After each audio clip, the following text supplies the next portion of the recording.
Hello! Welcome, everyone. Welcome to the Star Trek podcast. Hold up. Stardate 98141.12. I think There that's it the proper is. way I'm supposed to actually start this. Welcome to Star Trek Discovery Pod, a podcast about how you sometimes need to mess with your own DNA and add a little bit of tardigrade juice, maybe, hmm and become one with a bunch of mushrooms. I'm the captain for tonight, Grant Davis, and with me on the microphone on my view screen, Is me, Mariah Gossett. And me, Clyde Haynes.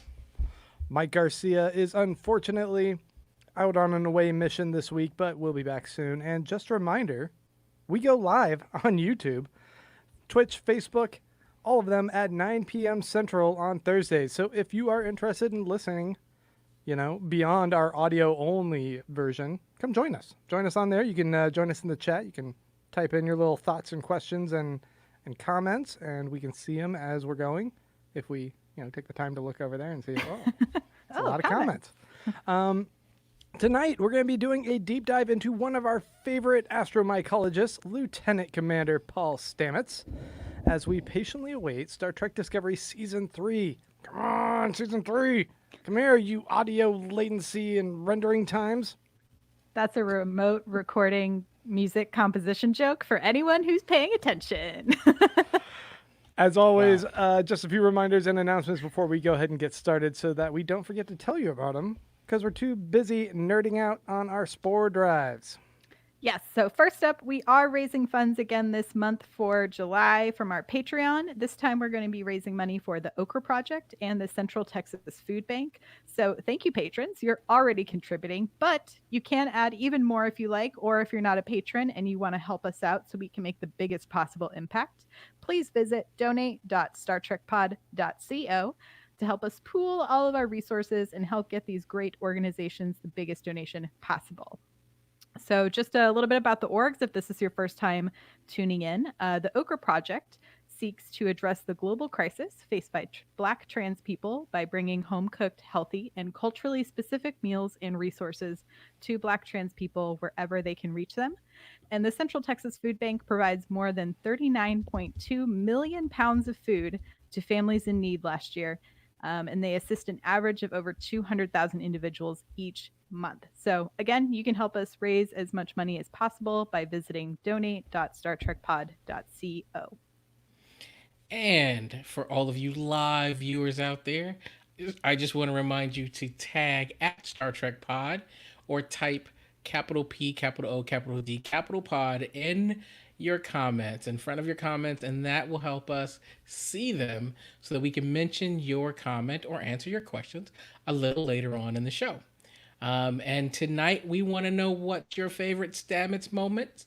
Do we like Stamets more post tardigrade DNA or pre tardigrade DNA?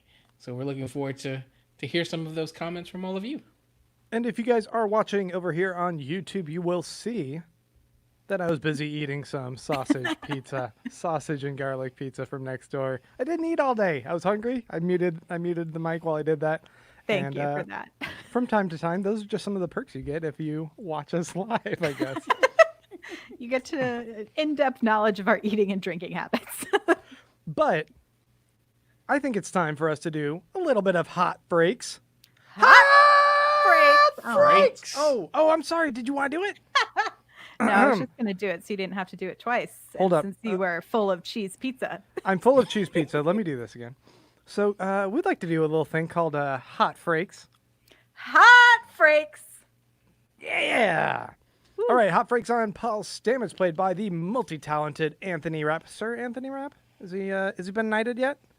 I do not believe he's Shall been we knighted. knight him? I think we should. In my head, he's always been knighted. He is knighted. It's a good name for a knighting, I think. Sir Anthony Rapp. It's a good night for knighting. So who wants to kick things off? Who has their first impressions? I can go for it.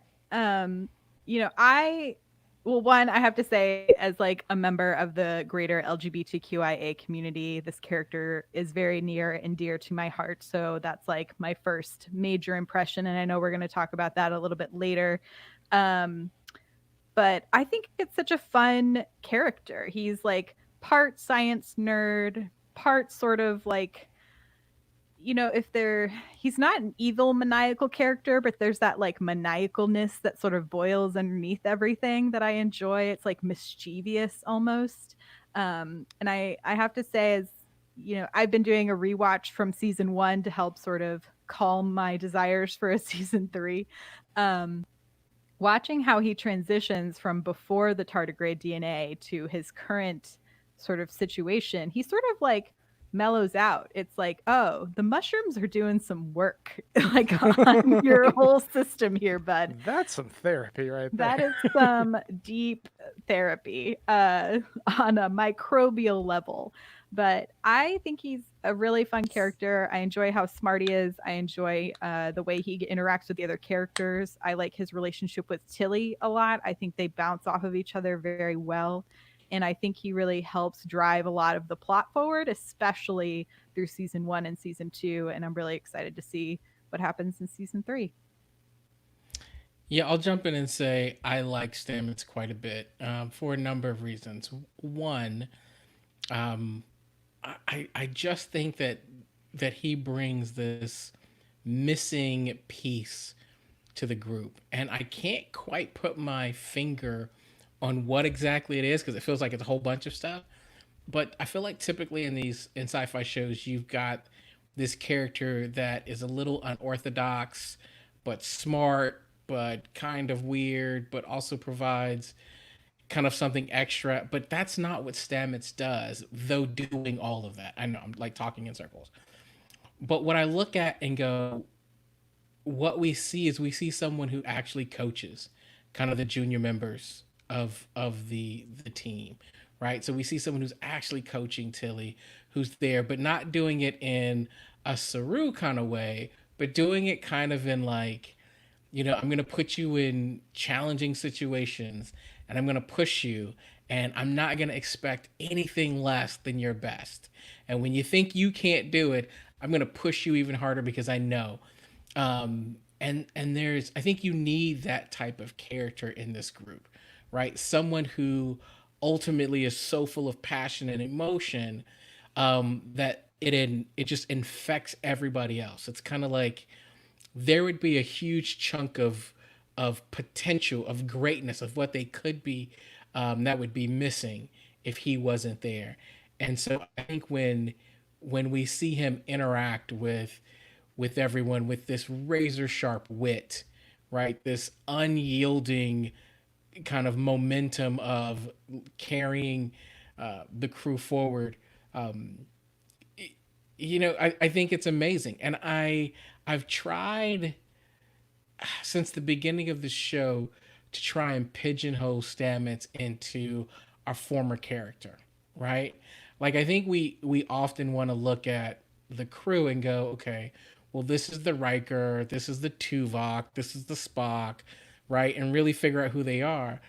And for a while I was like, okay, so when I see Stamets, what I'm really getting at is this is the engineer of the ship, right? This is the Scotty, the Geordie, this is that type of character. And I was like, no, that's not it either. And I think what we're seeing with Stamets is a new archetype of character, and I'm loving it. Yeah, I'm right there with you. I think what I gravitate toward about the character is, the initial impression that he's kind of crotchety, he's a little bit quirky, he's set in his ways, and he's quick to snap at people that come into his bubble. He's obviously put upon because he is a scientist to the core who does not like the fact that he's working on a military vessel and his lifetime's work is potentially being used for purposes that he's not okay with, not fully on board with. So as we come to kind of understand the character, I love that this is our first impression of him, that he's going to stand on principle and he's going to let people know a piece of his mind if he's not okay with people's actions. He's a person who's got a code, a man with a code. And as things evolve, I think the development of his relationship with Culber, from getting glimpses of a nice healthy relationship that is lost. And then, I mean, he seemed among this crew to be a particular character who was in a pretty healthy and stable relationship outside of being forced conscripted into this military vessel essentially, but that seems to be a little bit at odds with the rest of the crew, and a lot of what Discovery seems to be about is these all these lost souls, these lost characters who are discovering a new set of family, guys. Is that cheesy enough? But him being kind of stripped away of his relationship with Culber, and then reuniting, but not having what he had lost, and just sort of trying to regain that or re-explore how to either recourt that relationship or realign his expectations for it, I think is one of the most fascinating things. I mean, Anthony Rapp has been given a difficult set of story plot points to kind of navigate, and he does it in such a way that is immediately endearing, and you root for him, while all at the same time he gets some amazing comedic moments with the exploration of the mycelial network and mushroom tripping and all of that. I mean, he's just such a fun character. He's a great part of the team, and I'm excited this week that we are going to get to talk about him. Yeah, and I appreciate Anthony Rapp's performance in that he is learning about this character like along with the audience, right? I was reading an interview with him back from when season 1 premiered about how, there isn't that moment for this character that he's not in on any secrets that we don't know, right? So like all of these experiences that he's having on this ship is all of the same. He's following them with his character. He has the backstory of being this passionate scientist who has sort of begrudgingly joined Starfleet because he needs the funding to perhaps change the way all transportation is done in space, right? And it's unfortunate that it's happening during the Klingon War, and apparently still in this decade, the military still has the most amount of money. So that's where the funding is going to come from. So he's put into this situation, but he is learning and growing. The actor is following this character along the same time that we are. And I appreciate that in the performance, because I think you really get to see all of those emotions really carry over from episode to episode. Mm-hmm. And, we watch this flow, as you're sort of talking about, Grant, from him being in this, sort of in as healthy of a relationship as we can tell, right? Like seemingly healthy relationship. And then, he thinks he's lost his spouse. But there's also the moment when he goes sort of banana cuckoo insano, when he can't like function after so many jumps, and right. Like Culber thinks he's losing his partner, and so they go through these like arches of loss with each other, which I think only deepens that sort of desire to be together. So then when Culber is, quote, killed by Ash Tyler, it's such a deep moment for him to become the widower of the situation. Burnham even refers to him as a widower at some point. So yeah, I think it's such a fascinating arc. I appreciate, and I think you were sort of touching on this, Clyde. You can't really pigeonhole most of the characters on Discovery. And Chris Rogers made this comment on YouTube. A lot of these characters feel contemporary and realistic. And I agree. I think all of them are written to be characters we can identify with now in a more modern television show. Right. Yeah. There's something really grounded about the humanity, the believable reactions to things, the at times vulnerability that can be shown about situations that you're.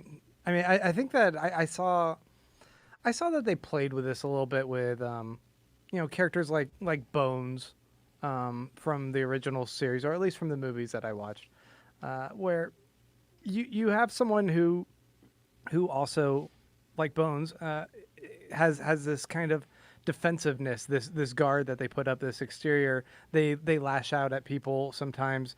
They're not always kind and gentle with their approach to everyone so much as they care about principle and being straightforward. And I mean, that's what we've gotten to see a lot with how Stamets is.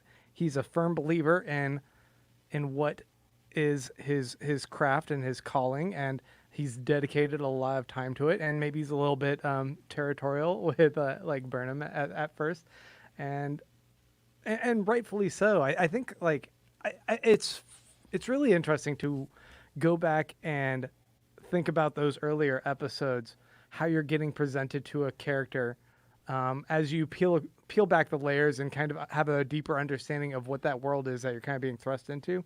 And you guys might have had a little bit more of a leg up on me as far as what the world of Trek is, but you know, it's a time of war. It's a weird science vessel kind of on the outskirts, and I thought he was a great introduction into that world. Him alongside Saru, because Lorca was definitely not on the level No. with us, the audience, or with Burnham or anything. But he and Lorca were definitely a great holding hand into this is how everything operates. While I think as we discussed a couple weeks ago, Tilly was this kind of heart that was immediately going to connect everyone um, with that love and kind of positivity and optimism. I think it's interesting that you mentioned kind of Stamets and Saru, because I think what's so fascinating to me is when you look back at Trek prior to Discovery, you see a lot of characters who have a definite kind of code, right? Like I don't want to call them one note, but they have a very particular kind of makeup, right? So you've got the really dorky engineer, you've got the doctor who's compassionate, you've got the womanizing executive officer or captain, and then throughout the series we see growth, right? And I'm all for character growth. I love character growth. I want to see character growth. I think what we see with Saru is a lot like that, right? With Saru is like who he is almost from day one, right? Like we're introduced to him, and he's the straight man. He's by the book, very talented, and we see growth of emotion as the series goes on. What's fascinating to me about Stamets, though, and the role that Anthony Rapp has done is I don't know that there's a character on Discovery that has more emotional changes almost seemingly in an episode, let alone throughout the season. Like it's these big, powerful emotions, whether they're negative or positive or confusion. But when we talk about depth of experience and seeing the human emotion, I don't know that we get more of it than watching Stamets, whether he's upset or whether he's protective or whether he's hurt. Like we see a lot of it, and Anthony Rapp does a tremendous job of giving that to us week in, week out, right? And I think that's the difference when we talk about kind of contemporary. I'm seeing people who aren't always the same. It's like some days he wakes up and he's having a bad day, and we get to see that bad day. And that doesn't mean that tomorrow when he wakes up, he's going to be the same. He's going to be different. He's going to be, you know what, yesterday was yesterday. I love that. I love that type of depth of character that we get to see. Yeah, I agree with you, Clyde. And I think when you're touching upon the fact that like in previous Star Treks, I think we really get those like archetypes, right? Mm-hmm. As you were sort of mentioning, versus these characters feel like they truly stepped out of a life and then stepped onto this ship Mm-hmm. rather than the ship is their whole personality in many ways. Yes, we get lots of backstory and history of characters throughout Trek, but I think what I've come to really love and appreciate about Discovery, and I think what a lot of people, maybe liked about Deep Space Nine, is we get these larger, complex backstories. We get to see the way these backstories affect the characters as we move through the plot points into the future. Um, And an episode that I just recently rewatched is The Magic to Make the Sanest Man Go Mad, the Harry Mudd time loop episode, which I think is such a great Stamets episode because he is experiencing his crew die over and over and over again. And so by the end of he feels so much more attached to the rest of the crew because he's essentially lived 50 lives over while everyone else just keeps resetting the clock because of his ability to sort of exist on 4 dimensions, however they explained it on the show. And it's one of my favorites because we get to see him have these small moments with Burnham, to have these sort of moments with Ash Tyler, to have these moments with Tilly. And we get to sort of see that team up really work together, but it's Stamets who's at the core of it because he's the only one who knows what's going on. And I love when he has that moment with Burnham when he says, I need you to tell me a secret, something that if I tell you, you know that what I'm saying to you is true. And it's the fact that she's never been in love before. And he sort of takes that moment as like, okay, screw this loop. We're going to dance for science. He's like, dance with me for science. And it's sort of that nice, it's such a sweet moment where you see him being like, I need to just have this moment with Burnham and it doesn't matter because we're going to reset again in 30 minutes. It was really sweet and I really enjoyed that episode a lot. It's a good episode. I think another thing that we should definitely talk about his relationship with Culber, and I don't know if have they explored gay relationships in Trek in earlier iterations. So this is the first openly gay regular character. Like I know they kind of retconned what's his name, Sulu. Yes. Kelvinverse, I think. Mm-hmm. Yes. So this is the first, according to as many, I was like, I gotta triple check because I know if we get this wrong. But it said Stamets, along with his partner Culber, are the first openly gay regular characters in a Star Trek television series. So they did make sure to point that out. Brian Fuller, the OG showrunner, said, Star Trek always had a wonderful expression of diversity in its cast, and we're continuing that tradition. The Red Angel, Stamets becomes the first Star Trek character to specifically refer to himself and also describing Culber as gay. And we also get the first mention of pansexuality from Georgiou between Stamets, Culber, and her in the Mirrorverse. So we get all of it all the way around. I would just like to point out this comment from Kern saying that they want Stamets' toothbrush from this scene that we're showing, if you're watching YouTube, where they're brushing their teeth together, is disgusting. You don't want someone else's toothbrush? Don't say that. I mean, hey, I think the toothbrushes might be cool, but I want those jammies. I mean, I like that shirt. They're cute. This is the first time we also have ever seen toothbrushing in Star Trek. Because we've seen, I know in Voyager, they have like scenes with them like taking these weird like showers where essentially they stand in front of this like screen that just takes all the dirt off of your body. Weird. Yeah. It's like a dry clean kind of thing. Yeah, you just like stand there and it looks, I guess it must be warm. I don't know why I have this very specific memory of Torres taking a shower. Isn't there something just that came out all wrong? I know, it was so bad. All wrong.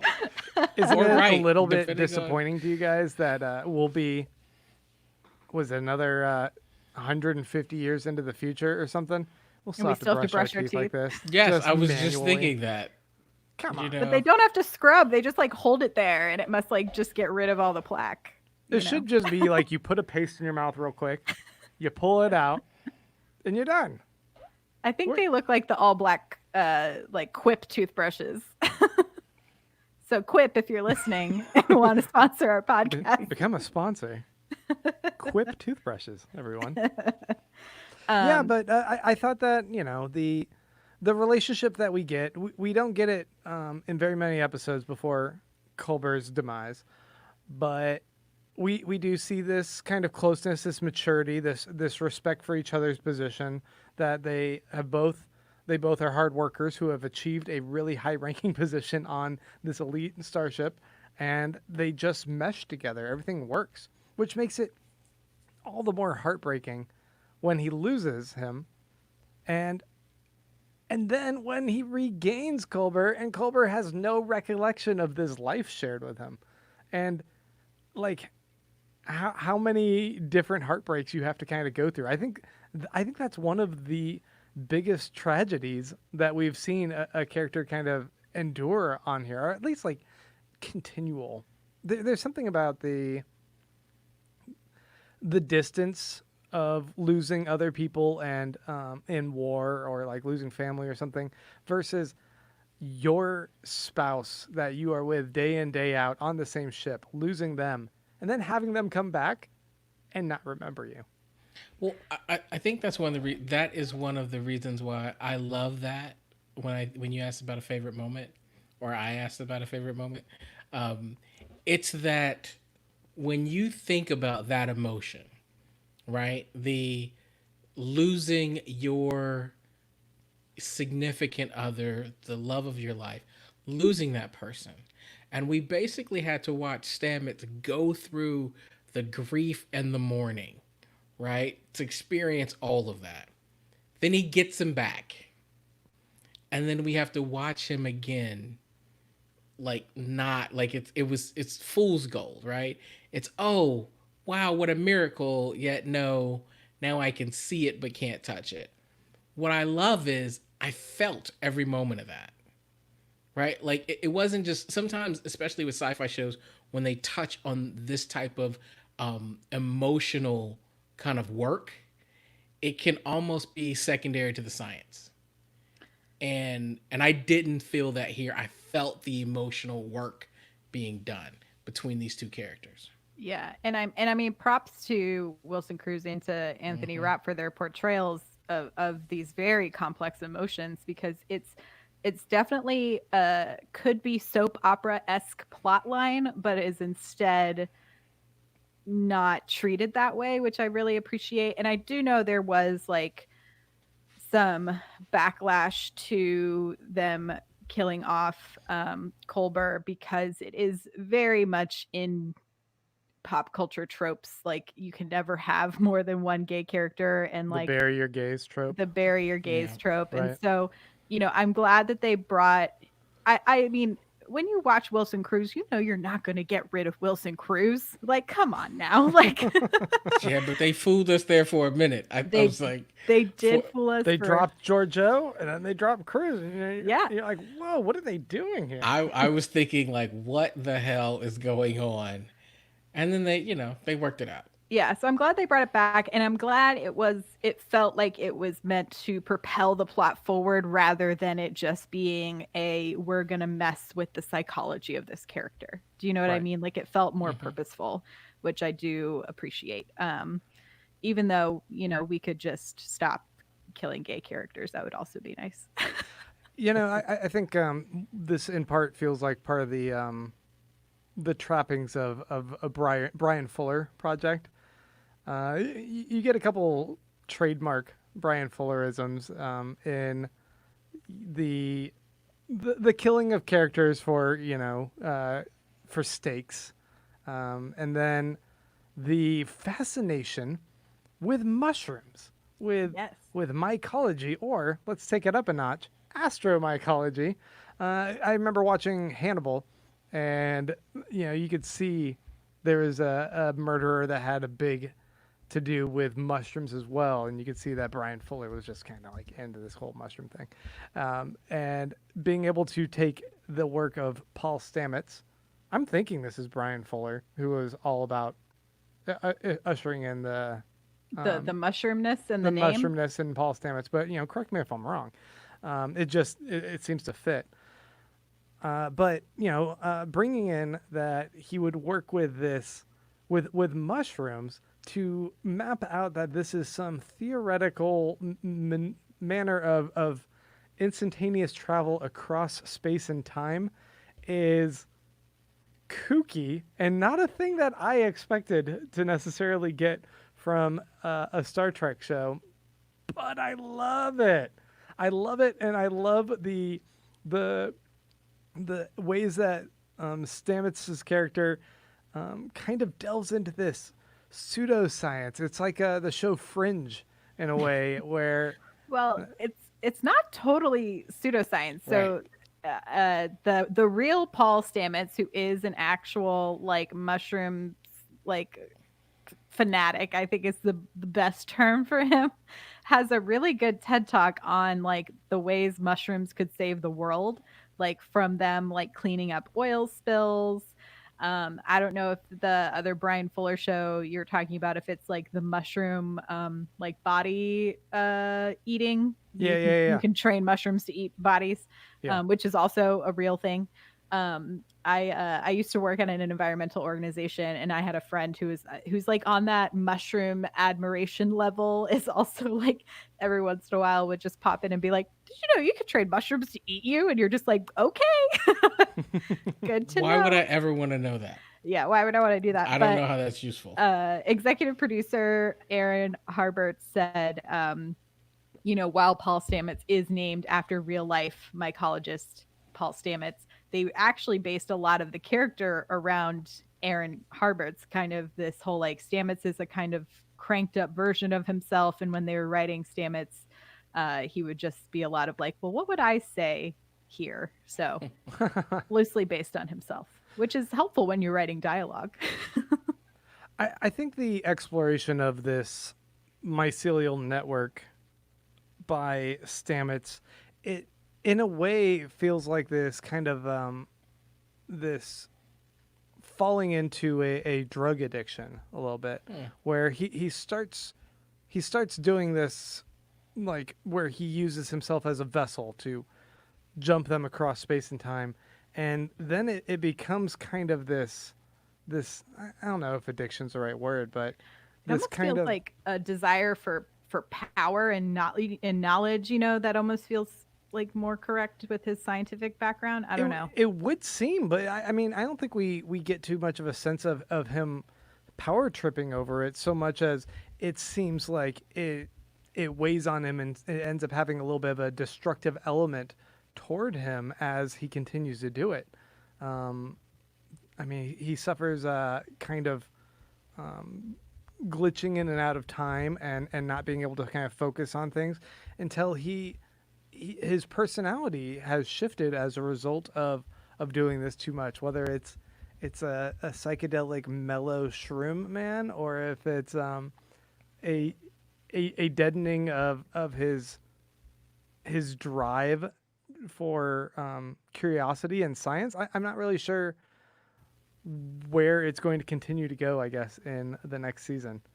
I know, because he's kind of out of it when the ship goes to make the jump, so we don't really get to see a lot of what his character's um, uh, sort of reaction to this whole thing is going to be as they're jumping this far into the future. Mm. So yeah, I see what you're saying. When you wrote down, I saw your note that was like drugs, and I was like, what are you talking about? He doesn't do drugs. I had no idea where he was going Drugs. with that. Yeah, I was like, am I forgetting like a major plot point here? But I can see what you're thinking here around the fact that it almost, I think his having this extra ability is almost addicting, right? It's like I am the last piece of this puzzle currently to this giant problem that he has been working on. I mean, what a feeling it must have been for a character realization of I have created the biggest possible puzzle and I am the last piece. And I think that's a really interesting thing for that character to sort of process, in that as he continues to degrade his body by doing these things, he's no longer giving his mind the time to maybe come up with an alternative, right? Because everything is always so urgent in this timeline. Right. But yeah, it's a really, And then I think it's like it almost comes to light more once Jet Reno comes on board, who is so just like whip smart gut feeling rather than head, like overly heady. They're both equally very intelligent, but the Jet Reno is just like, I'm going to shove some bubble gum in here and we're going to fix it. Like, Right. versus Stamets is like, I have dedicated myself, mind, body, and soul to my work, and you're putting bubble gum in there? Like, I think bringing Tignataro and Jet Reno into the fold to play off of Stamets has just paid off so well, because he's got this kind of cold, off-putting demeanor in a lot of ways in his approach to things, and she can be equally. It's a budding of egos, and I think when they come to blows, it's just all to the benefit of us, the audience. yeah, that fun engineering triangle of Stamets, Jet Reno, and Tilly is something that I so am clinging on to them having still for season 3, because they are just so likable, but also so different as characters. They really play perfect foils to each other, and so I really hope we get to see that into season 3. I also just love knowing that so Stamets is the second character to ever drop an F-bomb in Star Trek television history, when he echoes Tilly saying that something is fucking awesome. I'm gonna have to edit that, Mariah. I didn't know you were going to use bad language on this podcast. Beep. That's just There's the beep for you to use. that's Just unfucking called scooch it for. over. No, I agree. I think having Tignataro play off of Anthony Rapp has been phenomenal, and it makes me wonder, like what's it like being on set with those two, Oh man, right? Like, the if you're, shenanigery. I know, and if you're around watching them go at it, like, do you just bowl over laughing all the time? Do they have to like do a second take because these two are just, they're so sharp, right? Like, I can imagine it just being hilarious all the time. It's like the dry wit off Hmm. forever. I found that in the first season, Stamets was a pretty driving force in a lot of the plot. A lot of it revolved around how the Discovery could use was first trying to work out what the mycelial network was, and then how they could use it and weaponize it in a way to jump across and insert themselves into particular conflicts. We see that play out a little bit less in the second season. I mean, it's still being employed to jump to the 7 red dots. I say that, Signals, the and you 7 just signals. go. But his role seems a little bit downgraded in a way, just because there's a lot of different moving parts, and that seems kind of bonkers to me, because this seems like some of the most mind-bendingly, like, cutting edge, change the world technology that is sitting on this ship, and they're like, but we gotta explore these red dots. I'm like, who cares about the red dots? You can jump through space and I don't know if they've realized it, time and dimension. They jumped into the mirrorverse, and the fact that, like, this isn't immediately all, like, that Discovery isn't put into a bubble and, like, immediately examined for how they can replicate this and make use of it on a galactic scale is weird. Well, Because clearly Starfleet's aware of it. Well, one, Grant, we needed to fix the plot holes as we moved into the original series, so that had to happen. And Okay, then, fair enough. Thank you. Practical reasons. practical reasons. And then I think the other thing was that the main reason we even start down this whole chain of events is because of Spock, and so it's like they're on the search for Spock, which is what sort of sets a lot of these things in motion before we sort of realize that they're really investigating Always searching for Spock. Yeah, Man. it's like, oh, we're going to go check out this random signal because you can jump to it and get there faster than anyone else. And then, oh, P.S., Burnham, your brother has gone AWOL. So we're going to go on that mission as well. Right. I mean, I get it from a plot wise. They've obviously made a big problem for the Star Trek universe for this kind of technology to just be kind of sitting around in this timeline, right? So the thing they got to do is blast it 1,000 years into the future. I get that, but at the same time, I'm like, wouldn't Starfleet just be like, holy heck, we need that right now? Well, then Also, you I had think that's evil the first time control. I've ever said holy heck. Holy heck, we had control. But yeah, I think bringing it back to Stamets in his role through season 2 really became sort of the, his character's always sort of been like a moral compass in I think a few ways, but because we now had the question of morality of using the spore drive when a living being had to be involved and sort of trying to find a way to make that not happen, I felt like was sort of an underlying current mission that was going on as sort of the maybe GHLQUR plot of the season. It was like down on the list, but it'll be interesting to see if that's something that they can solve by jumping to the future.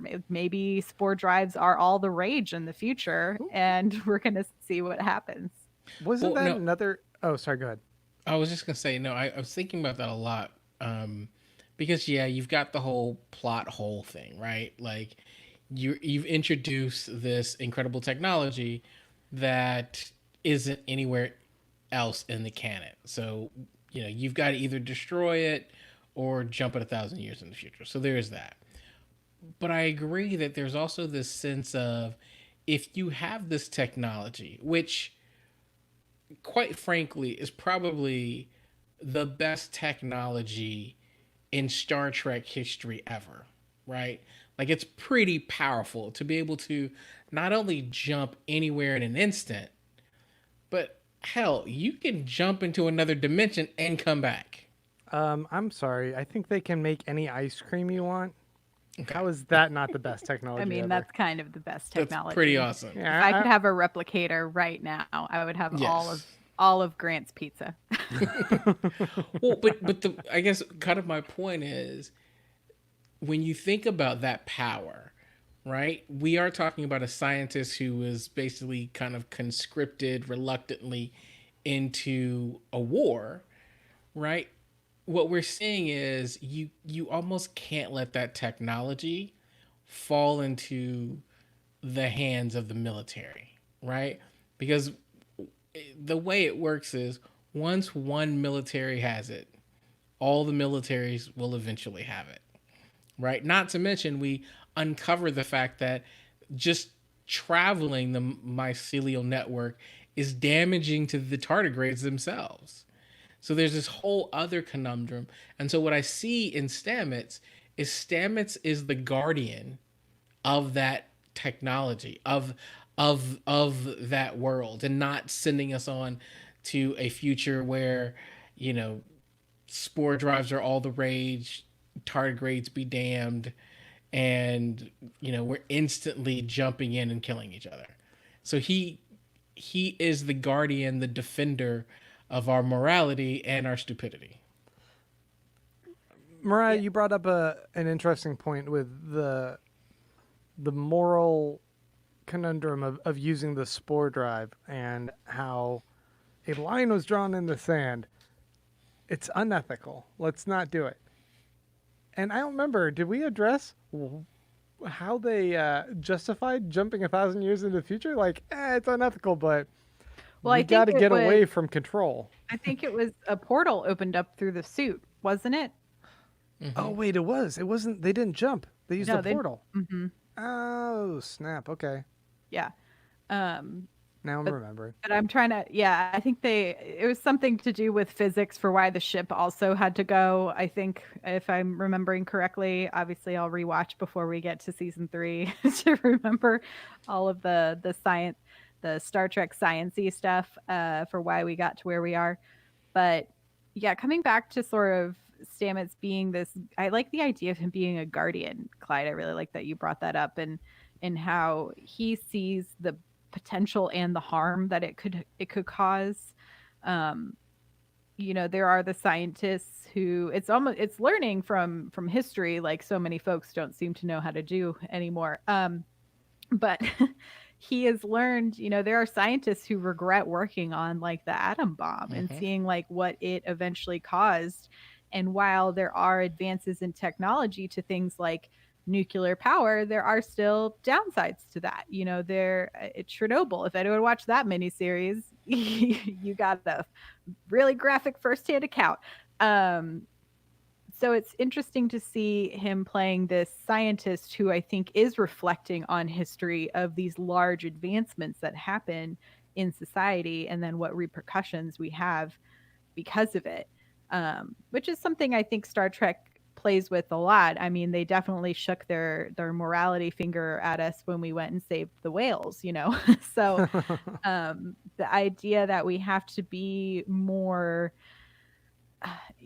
be better conservators of our environment and of the natural world and the things that we work with. They kind of pepper it in throughout the show, even with the like crazy space whale that they bring on board that Harry Mudd is hiding in. Right. They have this like intergalactic endangered species list now. And so it's like if we have an intergalactic endangered species and Stamets is seeing what could possibly happen to the tardigrades, these ancient beings because of this technology, I think that's an interesting plot device to use as it moves forward. Fuck yeah. In the words of Michael Burnham, fuck yeah. But yeah. Listeners, people that are watching us over on YouTube, now is the time for you guys to go ahead and chime in with any comments, questions, favorite moments with Stamets. So if you guys could, please put the word POD in front of what you post to us, and that'll be the easiest way for us to see it and bring it up on screen here. And while you guys are doing that, while you guys are thinking of good questions or consolidating your thoughts, I had a question for you guys, which is, No. as we enter season 3, what do you guys think will be the storyline for Stamets?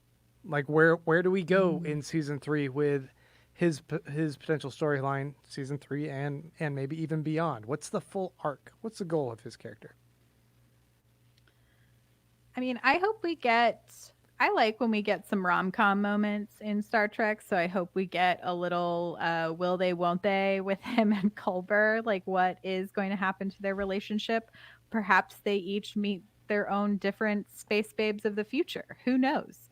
Um, it could be something very interesting to explore there, to see how their relationship changes. And then I also am excited to see Stamets interact with technology and science of the future and seeing what he's essentially going to have the opportunity to see what impact his discoveries had on the scientific community this far into the future. Like, how is he going to be remembered? Will he be remembered? What they sort of the way Starfleet closed him out is that he died, so it's like, did he just go out on this big moment that wasn't ever completed? Did they write it that way? Or will his research live on? And then how is he going to be interacting with that in the future?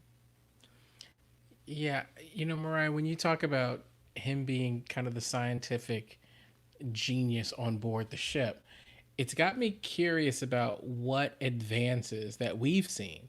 So, things that the advances that we've seen in TNG and Voyager and DS9, what are those things that he's going to be able to quickly understand, reverse engineer, and then innovate off of, Mm-hmm. right? Like, I mean, honestly, I just kind of thought about this. What in the world would the Discovery crew be able to do with a holodeck? Right. So some of that technology, um, Well, the didn't advanced. they? They sort of had a holodeck because do you remember that training montage between Lorca and Ash Tyler after they come back and they're like running drills of like pretending to kill more Klingons? So was the Yeah, first ever holodeck on Discovery? I don't know. maybe. But I just think it'll be interesting to see like the science of it all. I do think there'll be the rom com. I think there will be a will they, won't they. What we'll find out is whether or not by the end of season 3, will there be a resolution or will we just continue with the will they, won't they. I think this is kind of the big love story on Star Trek for us. Um, this is the kind of all the it'll end up being all the innuendo that we've seen before, right? The Picard and Beverly Crusher and the Riker and Troy, will they, won't they? It's all that. So I think that's going to be underlining, but it'll be interesting to see what happens with the science and the role that Stamets plays in all that. Yeah, I think one of my favorite observations you guys just made about Stamets is this idea that he is a scientist first and a very learned one of our history of when science has been used for evil, and him as the guardian of this dangerous technology that they've stumbled across. And I mean, how could one, safely implement this technology galactic wide? Like, how could everyone have access to this and it in any way doing anything except pure chaos? So for him to carry the burden of knowing that he created the new atomic bomb and that weighing on him and knowing that he needs to go to his grave with the knowledge of what he has made, hide it away from the world, prevent anyone from having access to it. I think that makes a lot of sense for them to explore in the upcoming season. And I think that would be really fascinating, especially just how that kind of hangs on him when everyone else is like, just one more time, bro. We need one more time. We just need to jump over here and get another fresh slice of pizza. All right, let's jump into some of these comments and questions we got.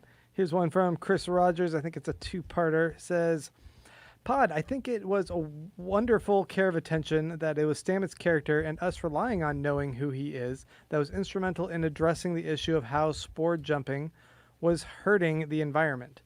We had him as a moral anchor to understand that actually we can't just keep using the spore drive. He's one link to the continuity of other series by his personal sense of morals. I like just seeing Clyde peek over the comments when they count them on the screen because they're so big. It's just like, woo. Thoughts? Yeah, I got really distracted by little Clyde peeking over the comments. Come on. I could not resist. But yeah, I think that's an interesting thought, and I agree with the idea that Stamets really is our sort of lens into the morality of the mycelial index network. I mean, he's essentially ascended to sort of like God powers, right? Like this is a person who's connected between multiple universes as well as this invisible layer between them, and is now the sole voice for how all of us should interact with all of that, and that's some power right there.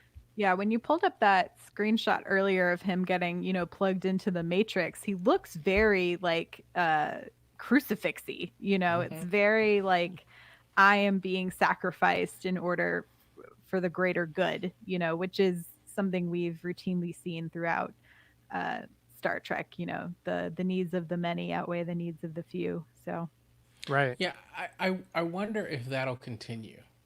Because part of me thinks that maybe part of his arc will be in the future, there will be no need for it, right? So then who does he become when he's not this sacrificial character or this godlike or kind of this character, this persona who sees more than everything else. When he becomes the regular, astrophysicist, what happens to him then? Yeah, that's interesting to think about him almost like in Greek mythology as the oh my gosh, how am I the oracle kind of Mm. character, right? Mm. Because he is the moving figure of going forward and backwards and through all these different space dimensions, and in some cases has the ability to see what is in the future. So I think that's like an interesting sort of trope to play off of, is how often are we going to see him being this sort of soothsayer of it all? So, full disclosure, my laptop just died on Oh, me. So I can't pull up the questions on the screen, but I do oh, have us on screen right over here as well. So I so you can can read sort of see questions him. still. It's a good Yeah, thing. because I have 20/20 vision. No bragging. Ooh. A little bit of bragging. So the next question or comment comes to us from Chupi, who says, I think that Culber and Stamets will be back together next season. No, will they, won't they? That was the last season, season 2. We'll see a more solid couple than ever before. Love that optimism. That would be nice. I do kind of want to see them going like on dates with other people and like the awkwardness that ensues when you've Mm. like especially I've been in a for relationship for this long, a very yeah, domesticated relationship. How do I be yeah, back like on the prowl? the sort of polar opposites that could come from that, because Colbert is approaching everything from sort of this new perspective and point of view and knowledge base of his life versus Stamets, who is that like, I have been in a long-term relationship for years and years, and how do you get back in the dating game? I think it could be a little, maybe just give me like one episode where that's like the B plot and I'll be happy. What's Space Tinder like? I don't even know. I I don't know. mean, I feel like they're still limited in the options. middle. They're in the middle of this like post-apocalyptic kind of world where it's going to be tense. It'll be interesting to see if there's even time for dating. True. It could just be we're going to be with each other because the world is ending, and that's how it works in the apocalypse. I Right. mean, pair up in the apocalypse. We've Kern says, I wouldn't be surprised now if, now that they're in the future, that they use a spore drive with impunity. It's their only tech edge in the universe that's 900 plus years ahead of them in technology, which I think is a fascinating point. Um, they might just like go buck wild, like jumping all around to like evade people coming after them with technology they've never even seen before. or what if they jump, and you know how in the previews we got to see that sort of ambassador character? Hmm. What if they're, because like the Enterprise has been retooled multiple times, right? We have C, we have D. What if there is a Discovery ship in the future that has even cooler technology and a functioning spore drive? And that's why we eventually get the abandoned Discovery ship that we got in the short trek, because she's been left so that people can't find her. I'm also going to refer to the ship as a her, but they can't find the ship. And now they're in a brand new Discovery ship that they're using to save the galaxy from the impending apocalypse. Look, Interesting. I like it, Mariah, because I felt like we've got the short track, right? We got this, and there was an episode where I think it was I don't know if it was Lorca who was running around interacting with the ship, but we've got this sense of this ship as a she and this personality, and I felt like we got these clips, these moments, and then it was never like spoken about again. And I've been dying to go, well, no, I thought the ship was pretty impressive. What happened there? Right. And so it would be great if now, here we are in the future, we do see that the ship becomes a character on the show. Right. Even more so than, you know, computer Mm-hmm. that Majel Barrett was. So, Right, because in this universe we have, this is post all of everything that we've seen happen in Picard, and so there is this sort of allowance of artificial intelligence to sort of thrive. And so, what if the ship even if it isn't a brand new ship, but what if the ship gets plugged in for its updates and we actually don't hit the ignore update button and we get all these cool new features? I thought, piggybacking off of the last question about the Spore Drive, Phil followed up with Phil R said, conversely, what if something has changed in the mycelium over 900 years that makes a Spore Drive inoperable? Which I think is also like it could go either way, but this idea that they're already, years in the past, and anything that could give them a leg up, they might need it. And then that doesn't even work either, and it's like, uh-oh, what are we left with? And then just having to be kind of scrappy to survive among whatever new world we're about to embark on. Let's see. Kern also said, I hope Grant's pizza is bigger than the one Riker made on Nepenthe. That's a Picard reference to bunny corn pizza. Heyo. It definitely looked tastier. Your slices look about as big as that. I can't believe I missed the opportunity to call it bunny corn pizza. You missed it.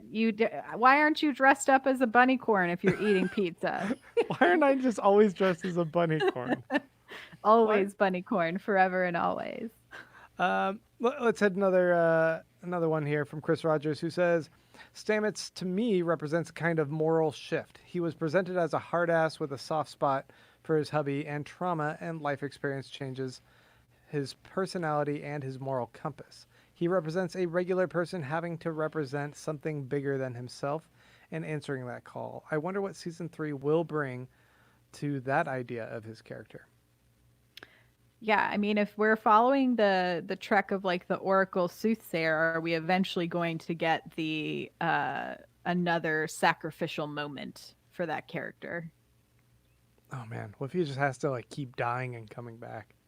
I hope it's not that. I'm wondering though if the ship is going to be the sacrifice, because we do eventually see that short where the ship has been abandoned, and if that's your life work and you're eventually going to have to give it up, that would be an interesting sacrifice. I mean, going back to my drug reference, the idea that you suddenly get flooded with this knowledge and this awareness of another whole dimension, like just, can you imagine us being in the third dimension here and then suddenly having to go back to the second dimension? Things being a flat world, a single plane, and that's all when a third dimension exists. Like how do you have a person like Stamets be exposed to this fourth dimension that he can see? He can jump through space like this and this. He can see everything interconnected in that way, and then have his mind closed off from that, and then just try and like go back to a normal life. I mean, Grant, it sounds to me like you have never done any psychedelics, and maybe I'm just playing. It's time. It's time. It's time for you. I think to I see threatened to do that this for this episode, and I missed my chance. Everything is connected, man. I don't know. It could be. There are definitely, I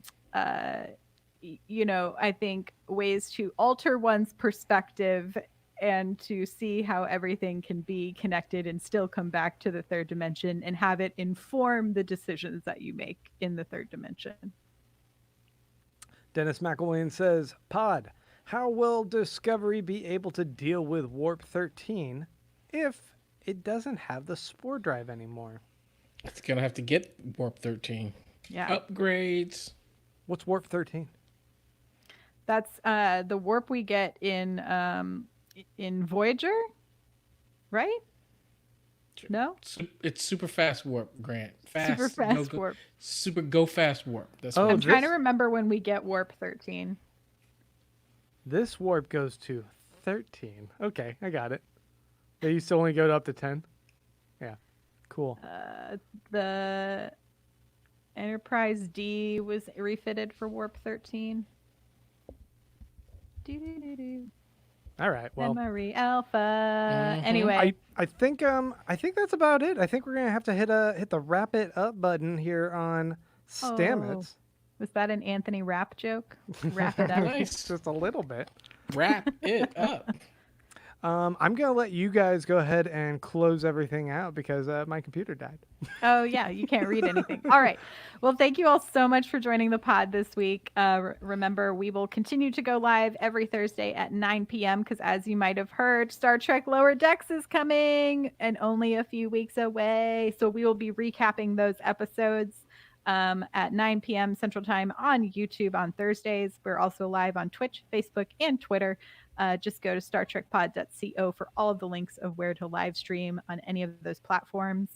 Next week, we're going to discuss the Voyager Lower Decks equivalent, Good Shepherd.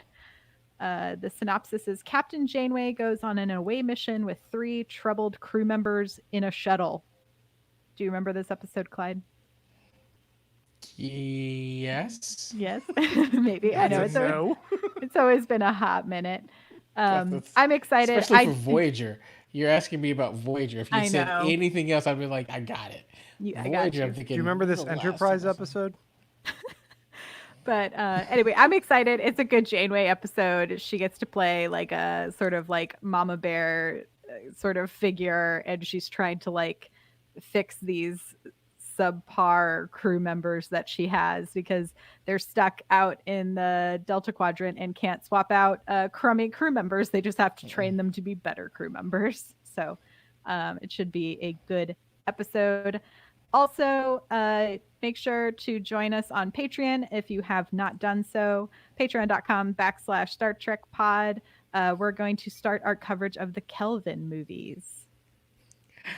It's taking everything in me not to ask Grant to do the Patreon spill as he stuffs pizza in his mouth. I was going to ask him. I was going to be like, Grant, talk about Patreon. And then I just saw you shove a crust in your mouth. Oh, you think I can't do it? Don't do that. That's Patreon.com/Star Trek Pod. That's where you can go to give us a per episode pledge. Give us $2 an episode, and you will be. Hold up. You'll be given exclusive access to our private Slack channel. There you can chat with all of our other fellow listeners about all sorts of Trek cool things. Like Mariah was saying, we're going to be talking about the Kelvin verse on a new episode coming up, a little private Patreon thing. And that's patreon.com/Star Trek Pod. We appreciate all of the support you guys have given us thus far. We're humbled by it. In fact, we know these are tough times for everyone, and for you guys to support our little venture, it means the world to us. It means the galaxy to us. It means the Mirrorverse as well. All dimensions. All dimensions, I'm gonna indeed. finish eating. Look, I just want to say, if you are enjoying our kind of nerd out discussion on all things Star Trek, I just want to remind you to follow us on Twitter and Instagram. You can follow us at Star Trek Pod. Tweet about this episode. Tweet about your favorite things about Stamets, and let us know on your socials. Also, as we talk about socials, I just want to shout out to 2 people who help us so very much. Shout out to Karen, who runs our Twitter, and James Worm, who helps out on our Insta. Thank you guys so much. We couldn't do this without you. And again, thank you all so much for tuning in to this week's episode of Star Trek Discovery Pod. Remember, if you can, share some of these episodes on Reddit, especially as we're getting into short treks. Maybe toss in our little discussion about the short treks preview that we saw, or maybe once we have that first episode out, or say, hey, this pod's discovering or talking about old Trek that could maybe relate to Lower Decks. So they're talking about Lower Decks. They're talking about Lower Decks. We're going to be talking about Lower Decks episode after episode. Do it. So yeah, post it on the Reddits if you can. Make sure they know about this podcast. Clyde, where can we follow you online and hear more from you? You can follow me at Clyde Haynes on Twitter. You can also get me on the web at www.keyandclyde.com. That's KEI and Clyde.com. What about you, Grant? Baron Von Grant. Right there. Right here next to Picard's head. Do it. And I'm at Mariah Gossett on all social platforms. That's Mariah with a Y and a Gossett with 2 S's, 2 T's. Remember, you can help us support the Okra Project and the Central Texas Food Bank all July long at donate.startrekpod.co. Thank you again for tuning in. Thank you for dealing with pizza crunches. I'm going to let Grant start walking over to the computer I'm where gonna he walk has over to to the turn computer. off our live stream. Yeah, you so guys that- flash your Trek signs. But live long and prosper. We love you guys so much. We're going to awkwardly make signs and dance to no music while Grant goes to turn off the live stream. We love you. Bye.